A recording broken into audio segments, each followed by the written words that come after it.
let's face it, we all know that the issue is not with what we don't know, but doing something with what we already know.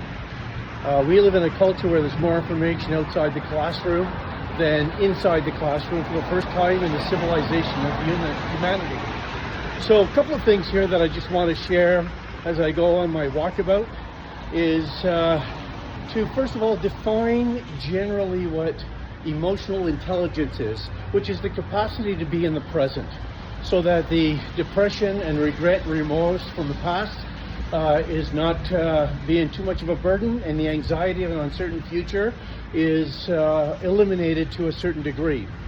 The important thing to understand is being present is having emotional intelligence and being able to control the voltage that is going on in your psychology, in your nervous system, in your body, and being able to cope and get a grasp of what's going around your life generally. It's basically called being present. The way to be present, practical example, is just identify, even in a familiar environment, 3 things and consciously call them out, and you will be automatically in the present. Another one is if you're listening to a group, you're listening to some work videos, you're listening to this video, you're listening to a conversation, and you find yourself drifting away, just tell yourself you're not present, and automatically you will become present. Military leaders and business leaders for years have been using a learning loop called OODA, O-O-D-A. And it's a 4-step process to be able to stay present, to be able to stay calm, and to be able to function properly in the present. The first one is to observe. When you hit a wall, when you're overwhelmed, when you're distracted, when you've been shocked by something that could be traumatic or just a series of events that are uncomfortable, to step back and observe. Consciously, mentally, take note of what's going on. The second one is to provide orientation as far as to who you are as a person in that situation. Ask questions. What am I feeling? What am I doing? How am I reacting? What is going on around me?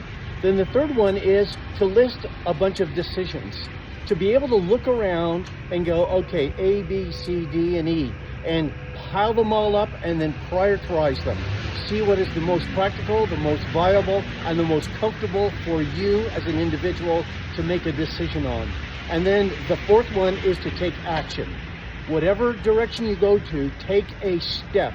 That eliminates the well-being deficit that you have. It will eliminate the anxiety you have, the depression you have, is to begin to take action. Doesn't matter how perfect it is, how well thought through necessarily it is, how tactical or clear, but begin to take those decisions, decide what you're going to act on, and begin to take action. And a whole lot of other events will begin to unfold.